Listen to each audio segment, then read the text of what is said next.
Yeah, boy, it's October 21st, and it's episode 95, and this is the Fantasy Football Auctioneer. I'm your host, Uncle Buckets. The Fantasy Football Auctioneer is the official podcast of the fantasyfootballauction.com, the internet's only website dedicated to fantasy football auctions. You can find us on Facebook at facebook.com/fantasyfootballauctioneer, or follow us on Twitter and Instagram. We are at Fantasy Auction. We've got a great show for you tonight. Tonight, we're going to get you ready for that mid-season rally. It's week 8. The playoffs are only a few short weeks away, so it's time for you to start making your run.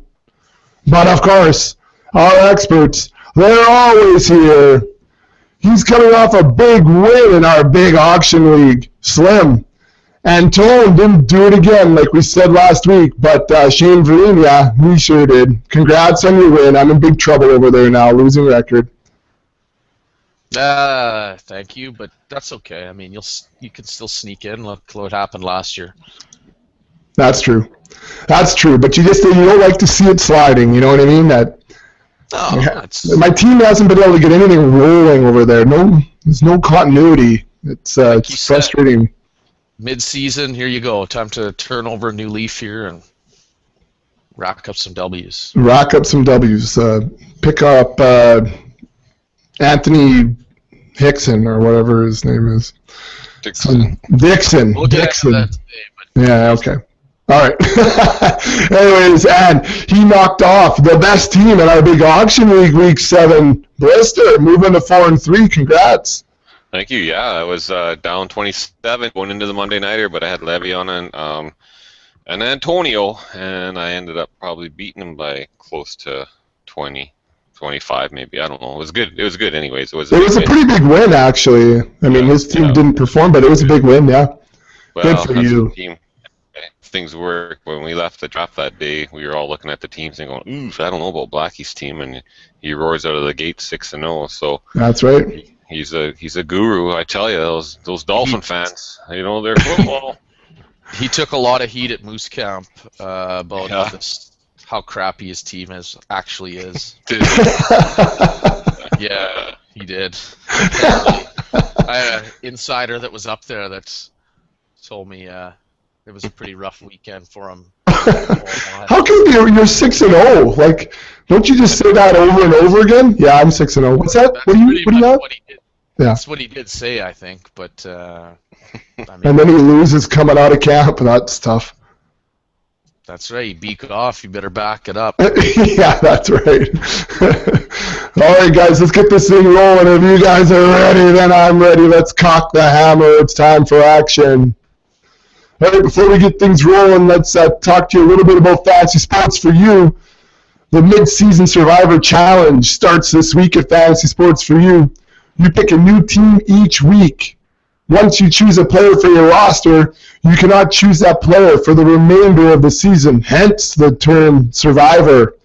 Entry's only $10, but if you use the Fantasy Sports for You, if you're new to Fantasy Sports for You and you sign up through our site and use the promo code AUCTION, why not use the deposit match to get a 2-for-1 deal on the Survivor pool?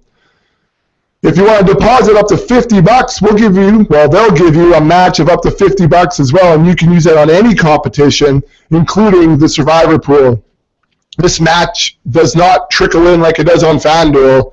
At FanDuel, like we've said before, you need to play up to $1,250 to get your $50 match into play. At Fantasy Sports for You, you can deposit up to $50, and they'll match that $50 to get you up to $100 that you can use towards entries for contests. So head on over to our website, thefantasyfootballauction.com. Click on the Fantasy Sports for You banner and use the promo code AUCTION to get your free 100% first deposit match and enter the mid-season survivor pool while you're there too. All right, guys, like we said, we got a good show. We're going to recap some of the stuff from week 7. We're going to move forward into week 8. But before we get into that, let's talk a little bit about the Fan League updates. Either of you want to start on that? Blister, I see you got some notes down. No, I wasn't ready. You weren't ready? Another L, it says? I'm trying to put in a bid. Oh, I'll do it. All right. Wait, no, here I go. Look at this. I have something new to report. Oh. I lost, but to somebody different this week. Somebody different. Another loss, this time to the Minneapolis Augie Doggies. Josh Grohl is the fella's name, even though, like I wrote on the script there, my starting running backs waxed his starting running backs. Whoa, big scores. 8-2. Total. Total. This is what it looked like. It's like I crushed him in running backs, but I mean, obviously he doesn't know anything about running backs. I had Bishop Sankey for 5 and Antone Smith for 3. Should have played Britney Spears. It would have done better. Yeah. He had Zach Stacey for 0 and Frank Gore for 2. So that was and I actually even had a flex running back, Isaiah Corral. He got me 2 more. So nice work. How do you lose when you're putting up numbers like that? I don't get it. But Des Bryant, Sammy Watkins led the way for him. They combined for 57 of his 122 points. Again, I had poor Antonio Brown. Poor guy. I mean, if he knew he was on this team, he would have made it Percy Harvin. 22 and Colston. Actually, Tony Romo had 21, so they did quite well. But Bishop, Antone, Brian Quick had 5 points. Isaiah Corral 2, whatever you want to call him. He took me down 122 to 105. Could have had a couple other receivers in there that could have probably outperformed these 2 guys, but, well, it looks easier now when it's over. But, yeah, another loss. I'm pretty much toast 1-6 right now. I'm glad Bryce's name's on this team with me because yeah. It was all him. Sorry, Slimmy. How'd everybody else do? Slim, how'd you do last week? Let me guess. Go ahead, guess. Oh, yeah. Big W. Oh. Really? Come on, guys. Oh, man. I'm on a five loss win streak. Yeah, I ran into Shane Vereen, Ronnie Hillman. They gave me the old 1-2 gut punch. Old Michael Crabtree and Brandon Oliver just couldn't get her done for me. And, yeah, it was just Pierre Thomas. That hurt me playing him as a flex. Just bad news. Again, it's like DeMarco Murray feels the same way Antonio Brown does on your team, Lister. He's just surrounded by a bunch of poor guy shit. And so, yeah, at least my team's not overproducing like the rest of the Cowboys that DeMarco really hangs around with. So I don't know. I don't know what to do. There's not much I can do except just lick my wounds. And you know what? I just tell myself at the end of the day, I couldn't win anyways. There was no prize for me anyways. So there you go. Let the fans win. Spread the wealth and yeah. Let them celebrate this. And they're doing a good job. They drafted well, hell of a lot better than I did. So good for them. Kudos. Well, I got a win this week or last week, I guess. It moves me to 4-3 now, which is the best out of the 3 of us. I mean, Russell Wilson obviously was huge for me. Le'Veon Bell did a good job for me as well. I heard with Heath Miller, he poo-pooed. Freddie Jackson poo-pooed. I had a couple of those too, but I beat up on Marino Man Crush. I beat him 124-87. And I mean, he had Alshon Jeffrey for 1. So that doesn't help. Cordell Patterson, 7. Ben Tate, 3. So those things didn't help him out very much. So Jesse Epperson, sorry for, well, I'm not sorry. I'm happy I beat you, but I'm sorry your team didn't perform and give me a better run. Is that too cocky, maybe? Probably. A little bit, sorry. I don't know. I didn't want to seem all apologetic. There's no crying in fantasy football, so that's a different sport. Anyways, okay, so that was a fan league. The three different leagues that we're in. We saw some tweets today, hey Slim, about results from fan leagues too. And that's your league, the third one? No, that's Blisters. All right, so that was good too. Anyway, so there's a fan league update, guys. Let's roll into segment number 1. Hopefully Blister doesn't sing it for the rest of the podcast. Segment number 1 is called We Just Got a Letter. So we just got a letter. Well, actually, we got 3 tweets that have come in tonight, so we're going to answer those. We're going to push the first one on to Slim. So Jared at Side Pocket Kid Probably a pool player. I'm just guessing, though. I'm just guessing. Slim, he asks this question. Do you still like Alshon and Julio this week against tough defenses? Go. Well, yes. They're wide receiver ones that were drafted for a high price tag for you. I mean, I'm not sure. Define like more than Randall Cobb? No. Do I still like them? Yes. I mean, to me, Alshon Jeffrey, I have him ranked. Actually, I think he's going to bounce back this week. I've got him as a top 10 wide receiver this week, and I still have Julio as my 12th ranked wide receiver this week. So, I mean, I'm still rolling with those guys, no matter what, really, depending on who else I have, unless I'm in a really deep, really deep, but a really shallow, like an 8-team league or something like that. I've got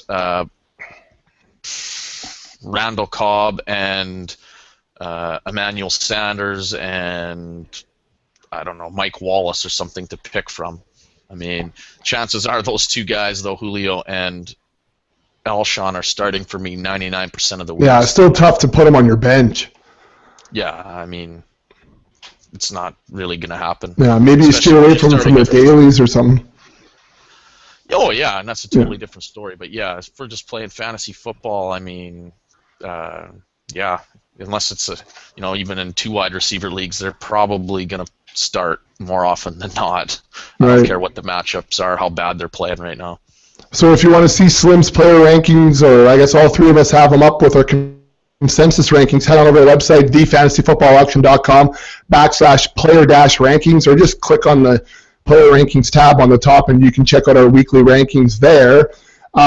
Speaking of, I guess, keeping with player rankings, Blister, this one goes to you. Eric McCray asks, is Vereen going to be a safe play again this week? Well, I think, why not? I mean, he had a hell of a week last week. I mean, he's always going to be involved in the passing game. He might get a few more rushes, potential some goal line work without Ridley there. Everyone was clamoring on the waiver wire last week to get Brandon Bolden, and the guy barely even saw the field. So, the Patriots' backfield is always a tough thing to figure out, but I really think at this point, Vereen's the only trustworthy guy that they have, and then Bill Belichick will trust and get the ball to. So definitely, I think you got to play Vereen. I mean, they're playing Chicago, and I think Chicago's got a high-powered offense, and the Patriots' defense has been kind of not that great lately.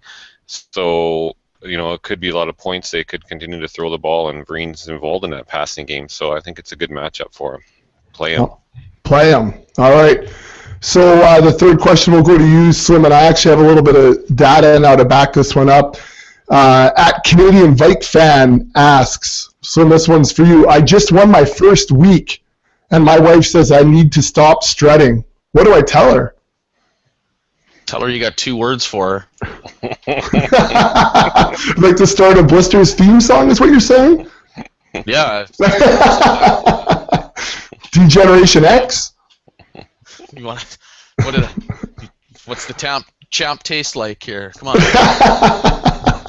So, Canadian Vike Fan is in my fan league, guys, and he picked up his first win to go 1-6. He beat Bill Dreffel, Ice Lacey. He beat him pretty good, 105-88. Just to give you a quick recap, he's got Peyton Manning, of course, who was all right. C.J. Spiller, we know what happened there. Chris Ivory for 19. He's a Vikes fan, so he played Greg Jennings, who got him 10 points. Mike Wallace. At the tight end position, he was a little thin. Played Richard Rogers. Richie? Yeah, old Richie Rogers. He got 0.5 points out of that. Marcus Colston, the Seahawks DST hurt him, and then Seabass brought it home for him with a 9 smash. So, anyways, congratulations to Canadian Vike Fan for your first win in the fan league. Maybe wishing he was in one of your fan leagues. Maybe he'd have more wins if he would have played either of you guys, but just kidding. Sorry. Too much trash talking. I apologize. True. Yeah. Anyways, so that's we just got a letter. If you want to contact us, you can tweet us at Fantasy Auction. You can Instagram us at Fantasy Auction. You can email us at footballauctioneer@gmail.com if 140 characters is not enough for you.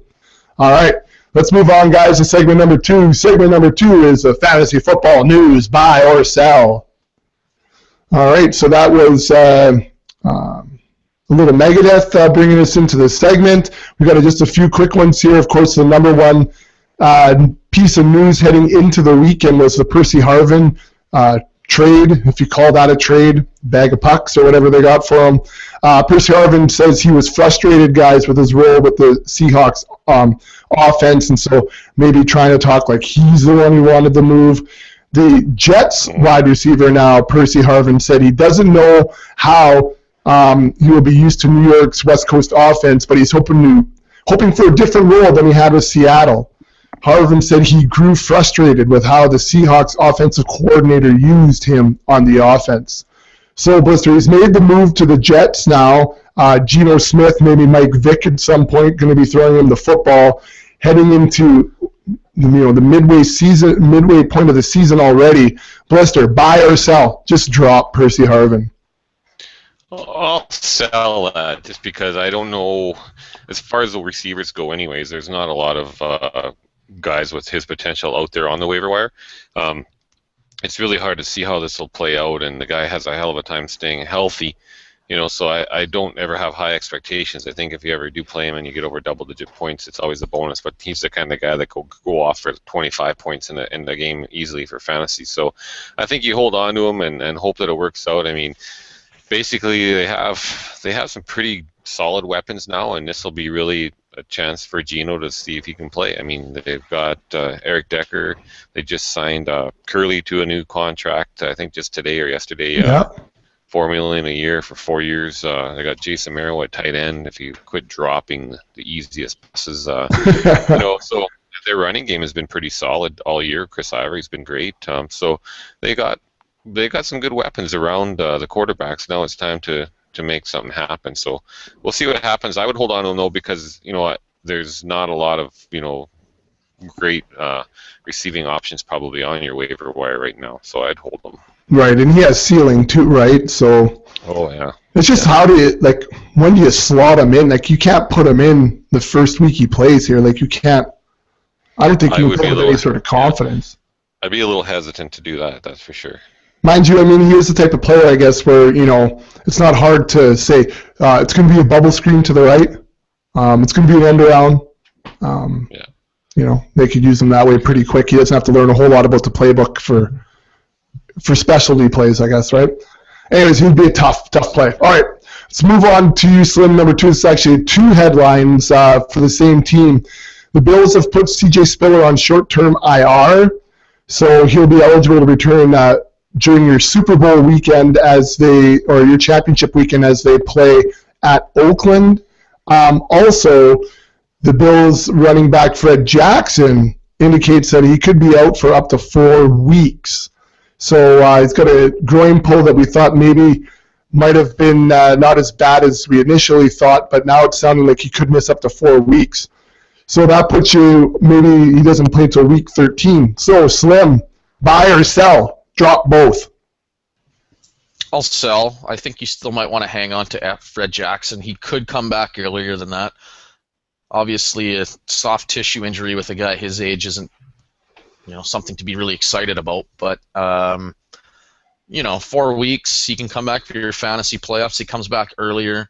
Obviously, that's a bonus. Spiller, you can drop outright. I have a feeling the Bills aren't going to play him anymore this season, and maybe never again for the Bills, depending on what happens in the offseason, but which would probably make a lot of C.J. Spiller owners in Dynasty pretty happy, actually. But yeah, no, I think I would still hang on to Fred Jackson with the hopes that, when he comes back, he's got to beat out Anthony Dixon, which he could do running backwards, and Bryce Brown, who I think he could still do that as well. The Bills didn't dress him for how many weeks, so I don't think they're necessarily really stoked to be playing him at this juncture. I think they wanted to give him some time to maybe develop a little bit. But yeah, I'll hang on to Fred still.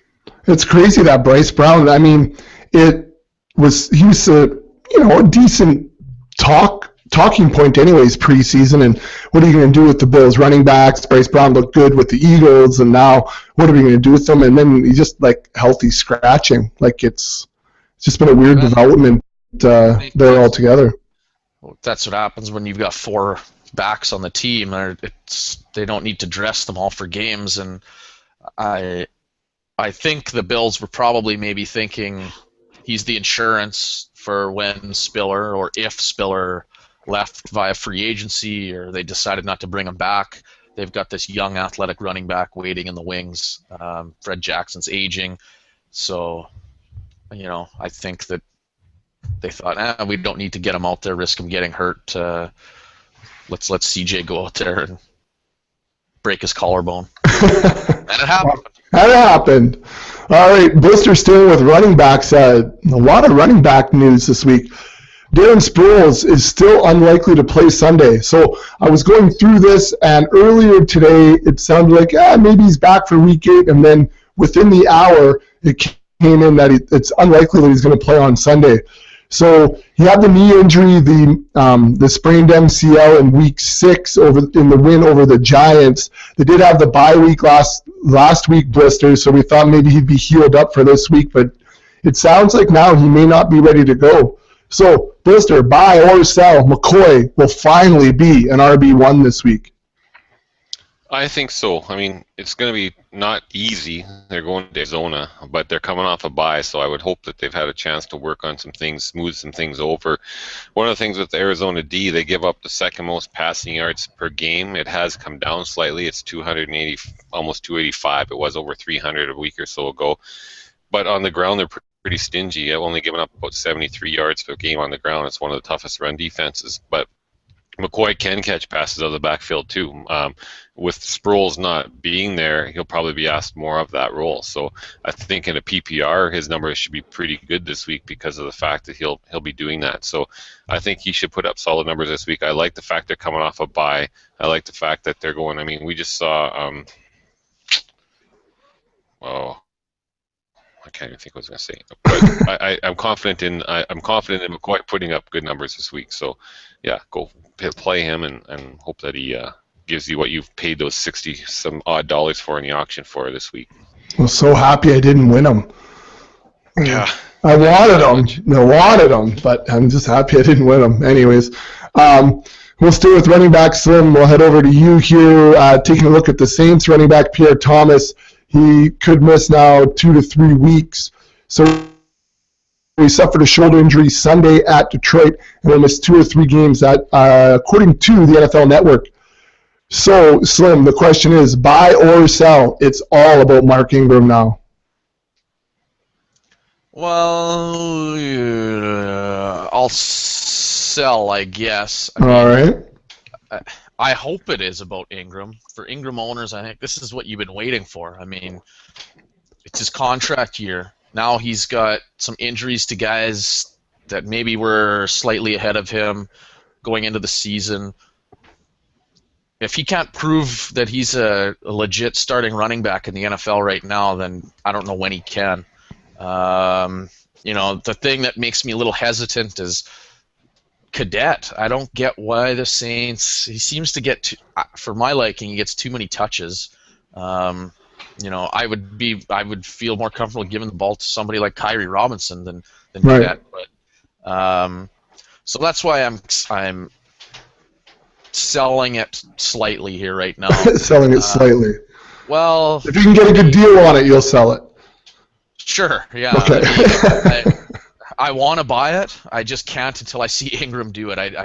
But if he does it this week, good for him. And I think like I said, I'm a believer that he can do it. I just haven't seen it yet, and I'm trying to get him in leagues. If he's out there on waivers, I'd be picking him up.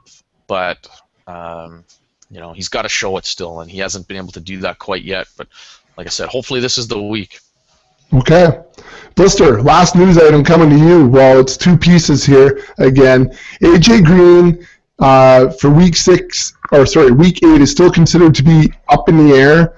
And also Calvin Johnson, two big name wide receiver ones you spend lots of cash on.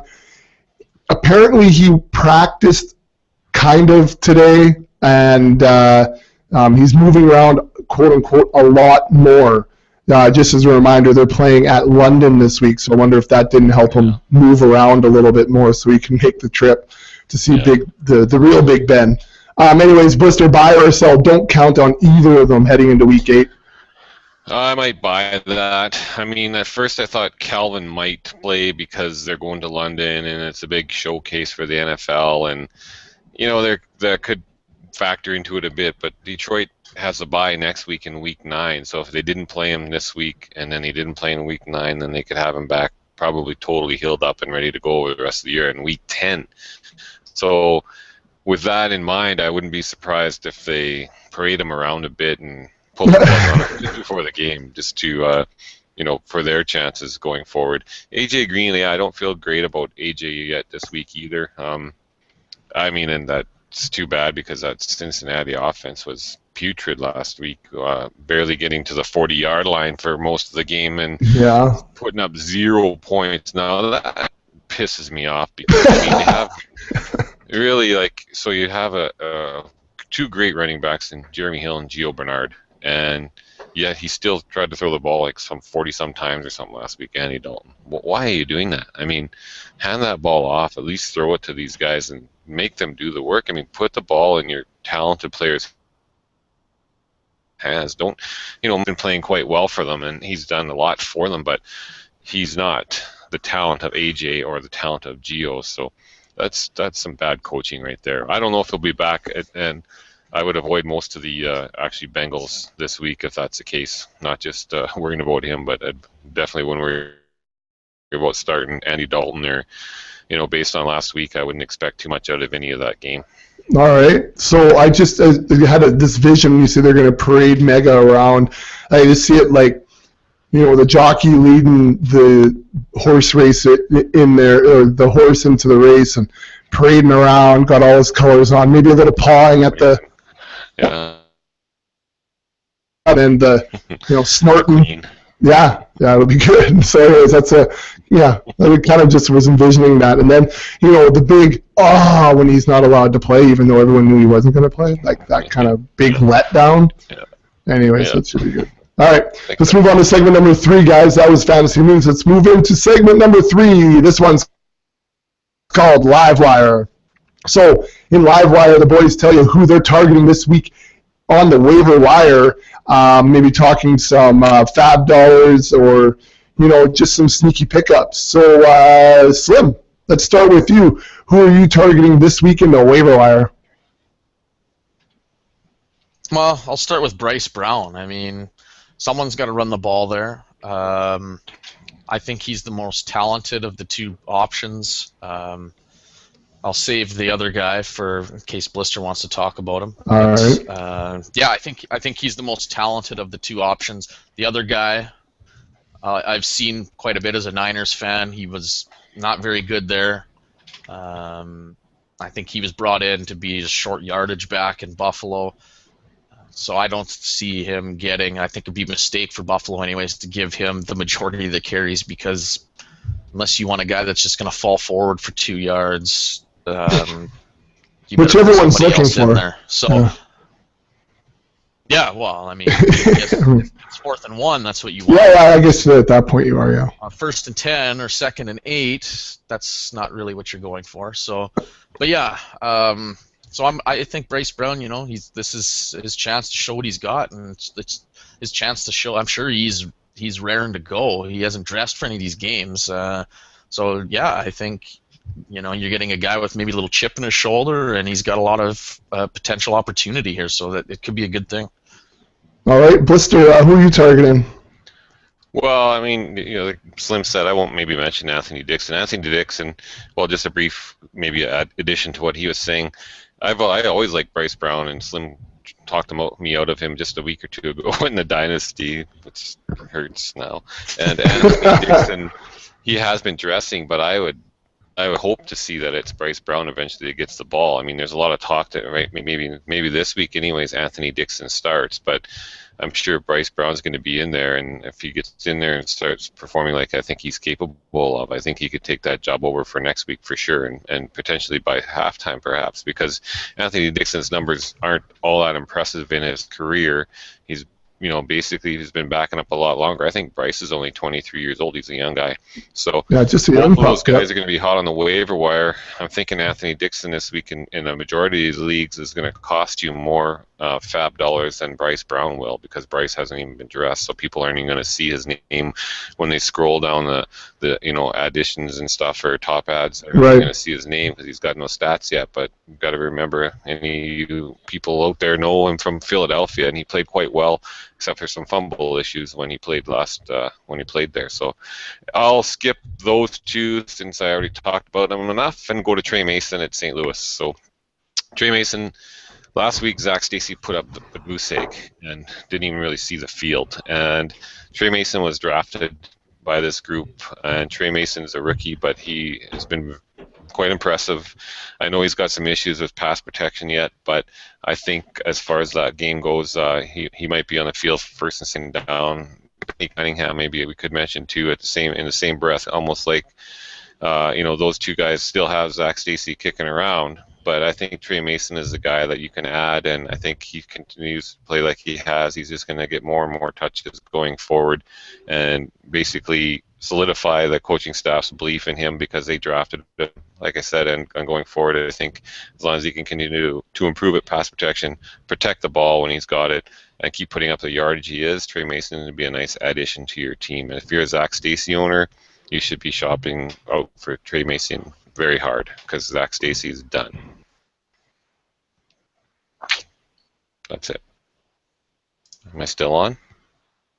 You're good. Lost Oh. our host. Oh. Hey there, Slimmy. Well, I guess I'll go next then, and I'm Sure, going to sounds talk good. about Doug Baldwin. Dougie. Doug Baldwin left. Percy Harvin left, and Doug Baldwin's a guy I kind of had as a sleeper on this team this year. But I mean, now somebody's got to catch passes, right? So it's not going to be necessarily Paul Richardson right out of the gate. We're not going to trust a rookie with that. To me, Doug Baldwin is the next best option. Not to say that take anything away from Jermaine Kearse, but he's been the other thing. Doug Baldwin's been kind of crying a little bit lately about wanting more opportunity and everything. Well, now's his chance to step up. So let's see what he can do with it. We saw him have a big game last week. I think that this, like I said, someone's got to catch passes there. They've had shoddy tight end play. Russell Wilson can move the ball through the air, so to me, he's the best choice to reap the benefits from all these extra potential targets that are out there. So I'm going and taking a look and see if Baldwin's out there in my league, and if I'm thin at wide receiver. Yeah, I think, he had a nice game, and he might not put up big numbers like that every week, No. but he should be a lot more involved in that offense without Percy there. So I think he's a nice little pickup. You would think, you would know that big high stakes league we're in, we dumped him about a week or two ago because I know. it was doing nothing for us, and we're still sucking in that league. But we'll move on. Denard Robinson, a guy that I've kind of had my eye on from the start of the year. He was the guy they brought in, and they weren't sure where they were going to play him, and he was going to be this was last year, that is, and he's going to be this. I can't remember what the title they gave to him, but he can, in a lot of leagues, he's listed as a wide receiver or a running back, so you do have a bit of flexibility. He had a good game last week, over 100 yards, and he scored. But I say that a bit with not real confidence. I don't know what they're going to do. They have a lot of kind of not quality backs back there, but they have quantity, and Gerhardt, of course, not healthy, but he's a guy that if he's the only one that's had a big game in that whole group so far, so I don't know why they should keep giving him more of an opportunity anyways. So he's a guy that I wouldn't blow my whole free agent budget on, but I would definitely, if you got room for a guy, that could play receiver or running back, go pick him up, because they got a little glimmer of life there with him last week, and they they got to win even. So why would they change that formula? Go get them. Yep. Last guy I want to talk about is Davante Adams. I mean, if you just look at based on solely what he did last week, you're probably thinking, what the heck? He only had one catch. But I think if you look at that entire game, Green Bay got out to such a huge lead. We saw Jordy Nelson blowing up. We saw Cobb have a good game. And then they pretty much, I think Jordy didn't catch a pass after pretty much, the beginning of the second quarter. They were up so big, I think they just kind of played with their lead and tried to salt that game away. But if you look at the week before, Adams had 8 targets. Week 5 he had 4. So I think he's going to be more involved in the passing game, and it's a good sign that this Green Bay offense is starting to click and really move the ball. Aaron Rodgers is playing awesome. So I think, will it be tough maybe to predict these good games? Yes, but I think when he has them, he can be, pretty productive for your fantasy team. And hopefully by the end of the year, he's more consistent and he's getting used a little bit more. We think of Jared Boykin last year, and he kind of came on the scene at the end of the year and became a pretty consistent fantasy contributor at the end of the year. So same thing could be happening here with Davante Adams. So get him early and cheap while you can, and hopefully by the end of the year, he's a startable option for you, and you just have to stash him on your bench maybe for a couple weeks here. Yeah, and one more guy I might mention, because I dropped him in some leagues. I think I drafted him on every team this year, but it's Kenny Stills from the Saints. He hadn't done very little. He missed week 1. He's been kind of banged up most of the preseason, and who knows if it's just a blip in the radar where he had a big game and if he'll fade back. Without Graham being healthy, he only had 5 targets, but he caught all 5 last week for 103 yards and a touchdown. So it was the first time he had a big game that netted more than 6 standard fantasy points, and he had 16. So I think you hope going forward that Colston had a decent game last week too, but they were coming off a bye. I think they might have tried to find more ways to get some of these guys involved in their offense. So this will be a good week this week to see if that holds up and if he's still involved. I'd like to see the guy get more than 5 targets. He hasn't had more than 5 targets any game yet this year, and so if with only 5 targets, I mean he is a speedster who has that potential to break a big one. But if, like I said, so far in the 6 games that he's played, he's only done it once. He's only had 1 big game. Actually, it's only been 5 games he's played. So, anyways, 5 games he's played and he's had 1 good one. So, kind of keep an eye on him. Are you back, Mr. Bucket? I'm back. I'm just trying to load up the script, so just kind of keep rolling. We're gonna. Yeah. We'll get it back. Take a little. You got anybody else? There's Slim. Anybody else we should be looking at this week? Any secrets? It's getting to be slim pickings on most waiver wires now, but I think that about covers it for me. We can probably get to our game breakdown. You guys are ready to go into the game breakdown. All right, let's do it then. Let's hit into the next segment. This one's called the Fantasy Game Breakdown. All right, so in this particular segment, the experts take a look at a game, maybe 2, that they're trying to focus on this week with big fantasy implications. So, Slim, why don't we start with you? What game are you looking at? Well, I'm looking at the Bears at the Patriots. It's kind of the tale of 2 teams right now. The Bears' offense has been somewhat struggling, whereas the Patriots are, kind of firing on all cylinders right now. And a couple of weeks ago, I think teams kind of would have been in opposite situations. The reason I like it is because I think Chicago can bounce back. We saw Geno Smith have we'll say solid game against the Patriots defense last week. So I don't see why Jay Cutler can't bounce back. To me, the biggest storyline will be Matt Forte and what he's done the last few weeks and how he can help this offense. I looked at some of his numbers, and over the last 4 games, he's got 5 touchdowns, averaging 4.5 yards per carry. The thing that jumps out to me, though, is he has 33 receptions in those last 4 games. So in a PPR league, he's killing it just on catches. That's 8 catches a game right there. So he's getting you 8 free fantasy points right there, not counting whatever he does with those passes. And he's been productive in the passing game too, to say the least. So he started off the year slow, and he's rolling now. He's starting to creep up on DeMarco Murray for the fantasy points title for running back. So I like him to kind of carry this offense, even if Cutler's struggling and even if the passing game's struggling. Forte can hopefully keep them involved. Like I said, I like Alshon Jeffrey to bounce back this week. I got him as a top, I think he's my 6th ranked wide receiver this week. And the other side of the ball, I mean, Brady's been good the last couple weeks. The last 2 weeks he's got 7 TDs passing, and we know what a struggle it was early on this season. So we're catching them in a good time. I think both teams can throw in this game for close to 300 yards. Forte's been hot. If Vereen or whoever they decide to put in the backfield for carries, I think it's going against a fairly soft Bears defense. I just think that this can be a high-scoring game, so there's going to be a lot of points out there. Gronk looks to have a big game. LaFell's becoming a guy people are considering starting weekly as a flex. I just think.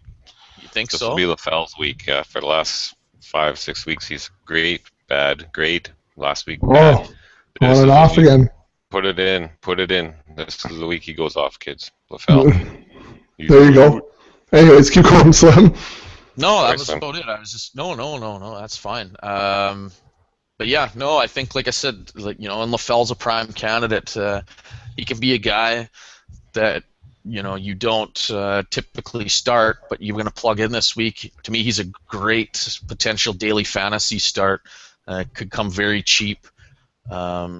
So yeah, I think there's lots of different storylines in this game depending on what style of fantasy football you're playing, whether it's daily fantasy sports. I think you can get a lot of guys from this game that are going to be productive this week for you.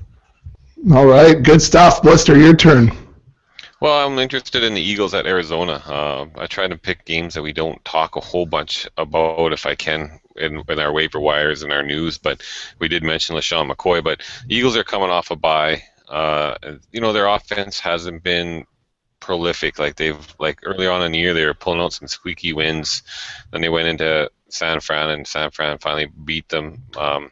So I wonder, with them, they come off a bye, have they got a few more things ironed out? I wonder if they're going to get Zach Ertz more involved again in the passing game. So. He started off great, and there's really been nothing to talk about since then. I expect LaShawn McCoy to have a big game just because of volume. I know Arizona's run defense, like we mentioned earlier, can be tough, but I think he should be catching a lot of passes.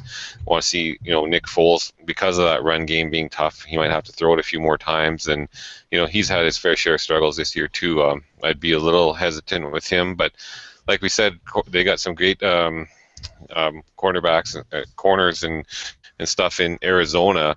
But they've been giving up a lot of passing yards, so they are beatable through the air. So it'll be interesting to see again. Jeremy Macklin's had a pretty solid start to the year. I like to see Jordan Matthews getting more involved again. Could be a guy that, a sleeper this week could get into the end zone, I have a feeling. So that's on that side of the ball. With Arizona, Michael Floyd showed up a little bit last week. He had 3 catches, barely just under 50 yards, and he got into the end zone, which was good. With Carson Palmer back at the helm, I mean, Carson's a solid play again. He had over 20 fantasy points again last week, threw for 2 touchdowns and just over 250 yards, and I think he's going to be a solid start again this week, especially if you're in a daily. He might be a little bit cheaper, but I think the Eagles, they can be had through the air. Andre Ellington last week, the only thing that kept him from being maybe one of the top running backs in the league last week was the fact that he didn't get into the end zone. But he had, 24 carries, I think it was. I'm just trying to look it up. 24 carries for 88 yards, 6 catches on 9 targets for 72 yards. So he had a lot of yardage and a lot of touches. I mean, in PPR, he would have had 22 points.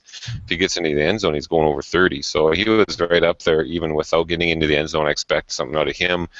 I want to see, Michael Floyd continue to develop. I'd like to see some of their rookies, receivers, Brown boys, brothers, but the Browns get back involved in this offense. I know Larry's there, but I think his time might be fading and past. But I just think this could be a fairly good game with some.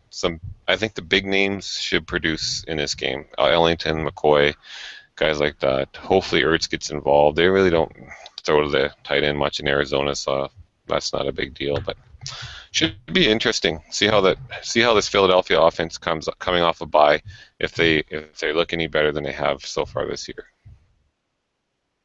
Anything else as I just try to finish up this? This is the man. Tell me something else you're looking at for this week. I got just 2 more to do.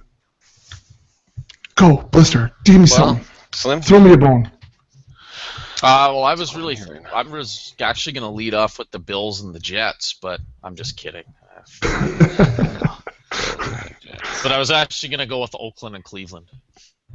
Oakland and Cleveland. Nice. Too. No, okay. So tell more jokes then. Apparently that's... After what Hoyer did, completing, 19 of 40-something passes or something like that, 17 of 41. We made that comment last week. Last week he only completed 8 passes, or 2 weeks ago or whatever. Week 6, I guess it was. He completed 8 passes.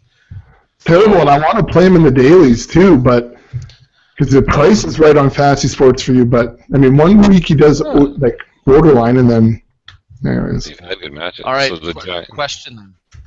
Okay. Yep. We know how ugly Thursday night games can be, Oh. but we got Chargers and Broncos. How many points? What's the over/under on total points, you think, in that one? 65.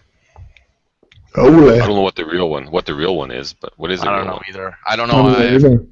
Too early in the week yet, but for me anyway, to have looked at that. But you're calling 65, 65. That's big. I don't know. It could be I'll go under 65 if that's the set. Oh, I think I would too. Okay. But I don't know. I'd say 55 maybe. Yeah, I was going to throw in a 54. 50 burger. San Diego beat them last year, I think, both times, didn't they? Like they played them really well and they put up the points. They matched them toe to toe last year, so I think it should be good. Well, that's the thing. They play them tough. Yeah. I just don't know if that means that the defense is going to step up, or if that means that it's just going to be a shootout and first one to 40 wins kind of thing, or something like that. I'm always but scary, like for survivor pools and stuff, like the ones on Fantasy Sports for You. I'm always scared to play those Thursday night players. Oh yeah. We've seen so many duds. We've had the last few weeks. They've actually put. Last couple have been pretty good. Yeah. Yeah, but I'm always scared to play them because they just think, they're just. There's been so many letdowns, like last year especially. But I think this week I actually did play Brady and maybe somebody else out of that game, but still survived. Whew. Well, the mid-season survivor is starting up. You've got to remember Thursday night. Set your lineup. The Thursday nighter counts. Anyways, I thought I won about 15 leagues this week, and did you? I won. No, I thought I did. I was in great shape last night, and I don't know what happened, and I only won about 5. I got beat. Like, I bet you most of the leagues, at least 8 or 9 leagues, I got beat by 2 points only. Something. I broke even. I think it was that Arian Foster touchdown late that really screwed me. That could have done it. Pretty sure that's what it was. All right, I'm ready, guys. Let's go into segment number 5. Segment number 5 is called This is the Man. All right, so this is the man where we pit expert versus expert. They go head-to-head in positional battles. They decide who is going to score more points at the particular positions. So let's take a look at Week 7. Heading into Week 7, Blister was up by 1 point, 25-24. Let's break down what happened last week. Slim took Drew Brees. Blister took Joe Flacco. Drew Brees finally showed up, so Slim gets a point there.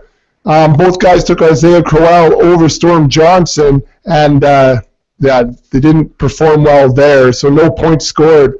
Both guys took Jerick McKinnon over Darren McFadden. Who? Darren McFadden? 15-5 on McFadden. So an opponent there for nobody, sir. Wide receivers, both of you took Ruben Randall over Andre Holmes. Ruben Randall had a nice little day, 13.5. Continuing on at wide receiver, both guys took Odell Beckham Jr. over Cecil Shorts III. Odell broke the 20 mark on the PPR. At the tight end position, both guys took Jason Morrow over Clay Harbor, and Jace didn't do so well with Clay. Didn't break double digits, but he did score more points. So no points scored for us there, or you. At the flex position, Brandon LaFell or Brandon Bolden. Both of you took LaFell, and Bolden, I barely touched the football. In fact, barely saw the field, for that matter. And then at the DST, both guys took the Bills, and they scored more points than the Browns, so they got points there. So, Blister, after all that was said and done, if you were counting on your fingers, Blister got 4 out of 8 correct, and Slim got 5 out of 8 correct. And now, at the midway point of the season, boys, it is tied 29-29. So let's move into week 8. Let's see what happens. So just because Blister's the defending champ, Slim, usually I say the guy who's losing goes first, but I'll use that as a tiebreaker. So you get to go first on this one. So quarterbacks, Kyle Orton at the Jets or Cam Newton hosting the Seattle Seahawks.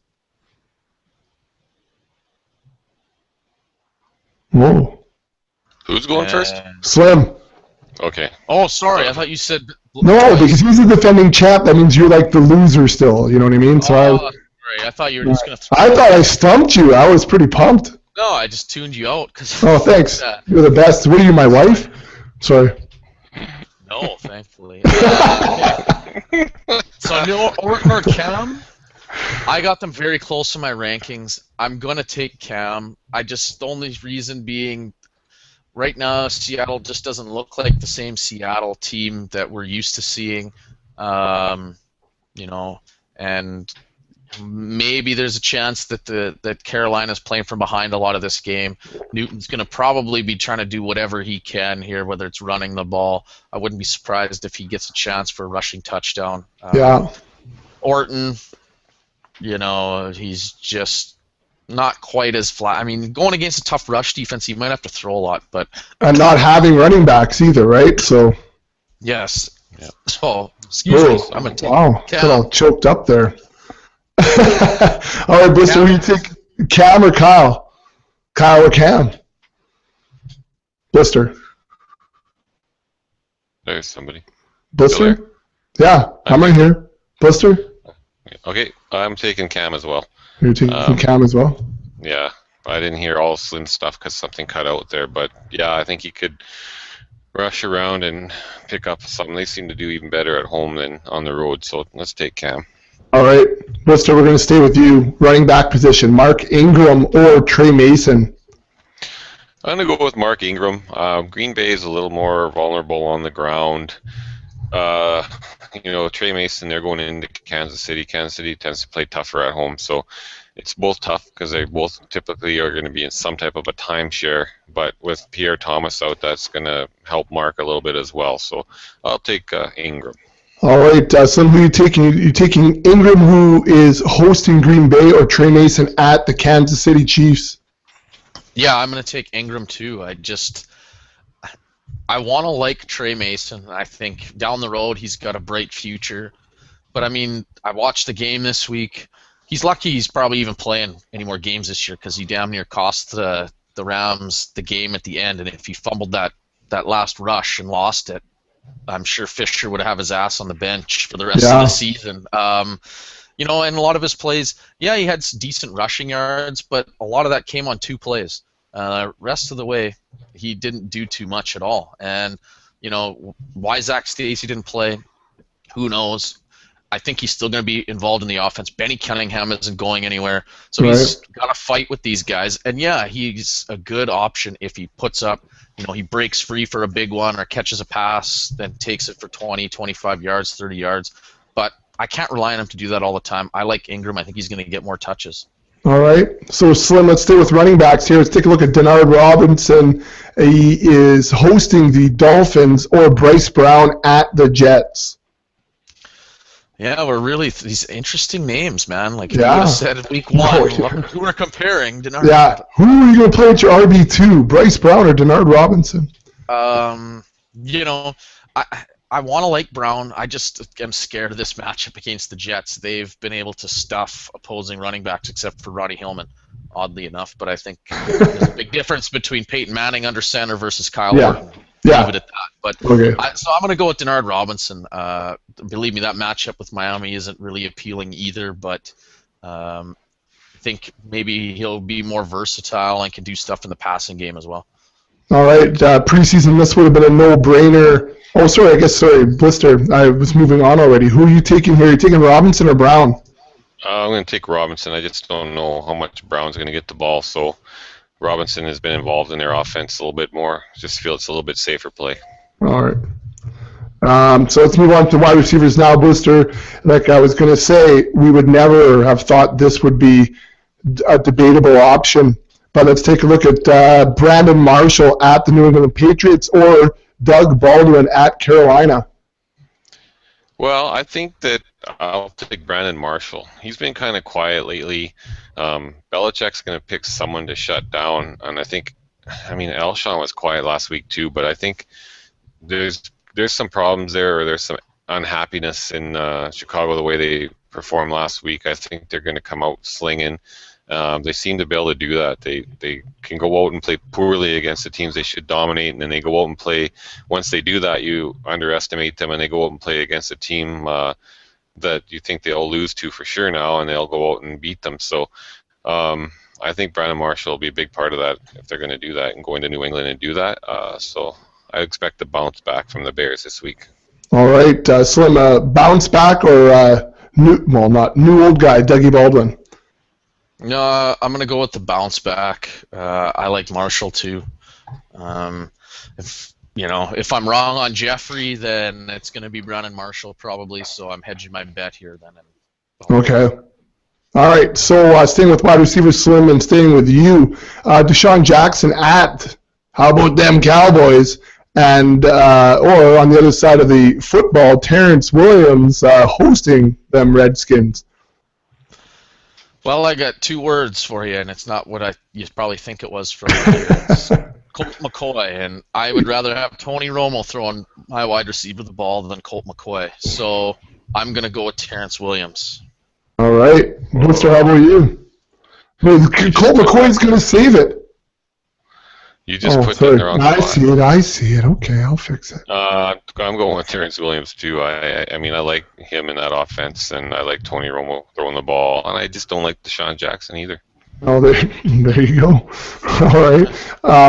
Maybe in like a roto, hey, Blister, like he's going to get, if it was a best maybe ball a or big something. square or something, yeah. Yeah, best ball, he'd probably be better. Well, I'm thinking the sponsor, Victor Davis, are playing in that roto where it's about yards per catch and.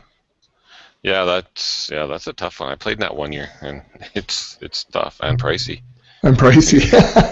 You got to pay every time you pick up a guy off the waivers, or every time you substitute somebody into your lineup off your taxi squad. You got to pay for every transaction, basically, every move you make. That pot just keeps getting bigger and bigger. Yeah, it hurts. All right, tight end position. I'm sorry, I almost had a joke there. It would have been way outside. Anyways, good. Thanks. Someone's snickering. Anyways, tight end position. Blister, staying with you. Delaney Walker hosting the Houston Texans, or Charles Clay at the Jacksonville Jags. Well, we haven't heard as much from Delaney Walker since Jake Locker has been out, and Charles has been. Oh, the hair. Oh, so I don't know that Jake will be back yet. It doesn't look. It's definitely not. I haven't heard anything that he would be back, so it's a little bit nerve-wracking. So I'm going to take Charles Clay. That offense is decent. He had a decent week last week, so I think I feel a little more comfortable with Charles Clay with Ryan Tannehill getting him the ball than I do Charlie Whitehurst getting Delaney the ball. All right, Slim, Delaney or Charles? Two big football names. Blister hit it on the head. I mean, to me, it all depends who starts a quarterback for Tennessee. And just the sake of making it interesting, I'm going to take Delaney. I was just looking. There was nobody, no split. I know. Well, that's what I was looking down, and I kind of saw where this looked like it was going. We're going to pick all the same stuff. So, you know what? I'm rolling the dice that Jake's going to get in there, and then hopefully Delaney has a big game. All right, there you go. So Slim's taking Delaney Walker. All right, flex position. We're going to take a look at two wide receivers here. Some talk coming off the bye about Jordan Matthews heading into Arizona, or Kendall Wright hosting the Texans. That's Slim. Oh, sorry. Yeah, you finished the last one, so you start the next one. Yeah, no, it's all right. I think it's the first time I did It's our this. first time. I'll keep it short. 95th episode. I'm going to go Kendall Wright. Jordan Matthews hasn't been as involved as I think we all thought he was going to be in the passing game. Could be some tough sledding for him, rookie going up against Cromartie and Patrick Patterson. I'll just go Kendall Wright. All right, Patterson. Sorry, just thought I'd call it out so someone caught it. What about you, Slim? Buster? Well, both teams are, like, Houston's the 7th worst, I guess, giving up passing yards, and Arizona's the 2nd. So, yeah, they're both pretty close in that regard. I think I'll stick with Kendall Wright as well. I have a bad feeling, though, that Matthews might, not get a lot of yardage, but might get in the end zone once this week or even twice. But we'll see. Hopefully it's Zach Ertz that gets more involved in that offense instead of Jordan Matthews. All right. And then finally, what's that?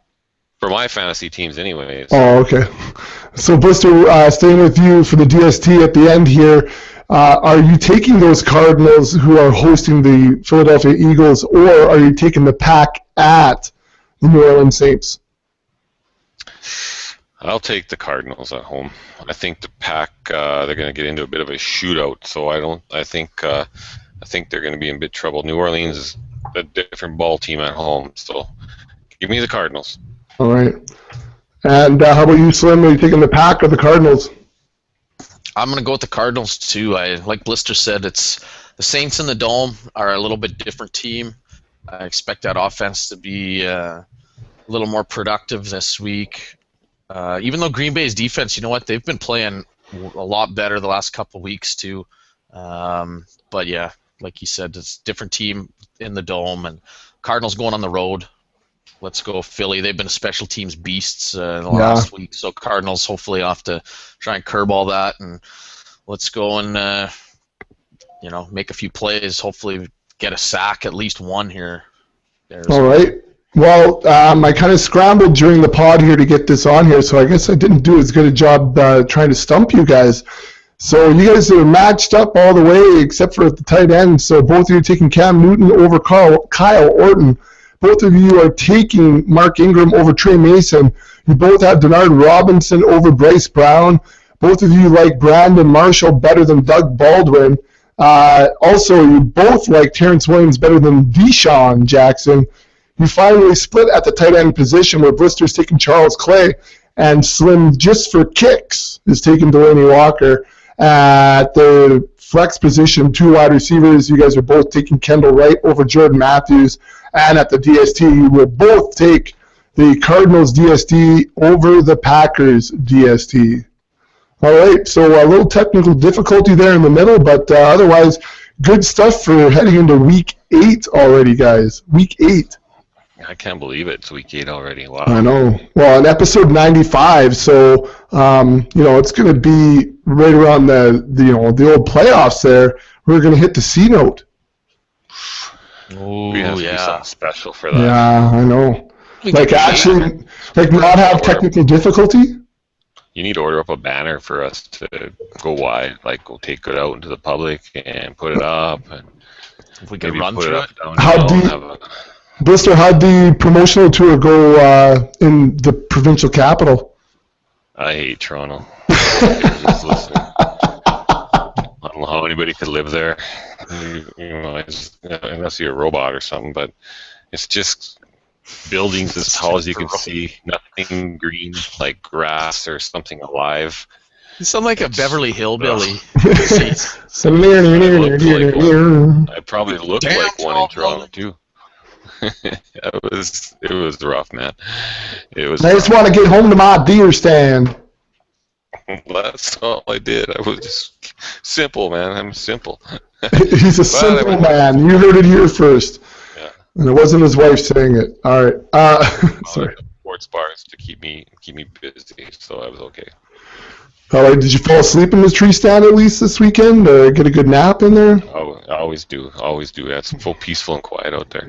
Good for you. Yeah, it's good. I recommend it, even if you don't hunt. Just go off the tree, go and have a good nap. If you got kids, it's perfect. You'll get away. They can't crawl up after you. You heard it here first. Even if you're not a hunter. Yeah, tell them there's wolves and bears out there. The kids won't come looking for you, and yeah, just dress appropriately. There you go. Right. You dress warm, the sun's shining, it's nice and cozy. All right. All right, good stuff, guys. That was episode 95, heading into week 8. Make sure, if you're still listening here at the end, that you head on over to thefantasyfootballauction.com, click on the Fantasy Sports For You banner, get yourself into the Survivor Pool, the mid-season Survivor Pool. Use the promo code auction to get your match there. Let's see. I'm not going to see you guys. I'm all over Devlin and Emo and Barwick tomorrow, so I can't even say I'm going to see you guys tomorrow. I'm in Rainy River. Oh, nice. Oh, Bill, yeah, the bacon, lettuce, tomatoes out there. That's right. My riff's going to be out there, too. Hands off. Swing by the school on Friday. You're not Friday? Yeah. Yeah. Oh, yeah, I'm at the school on Friday, so I will see you guys on Friday. I got EA training. Woo! Ooh, that's exciting stuff, right? Oh, there. you're doing that, too? Yeah. I'm hosting training. Anyways, we just lost. Oh, no, we picked up a viewer. There it is. All right, guys. So I guess I'll see you both on Friday. Excellent. We'll And for the rest of you, I'll see you when it's springtime in the Rockies.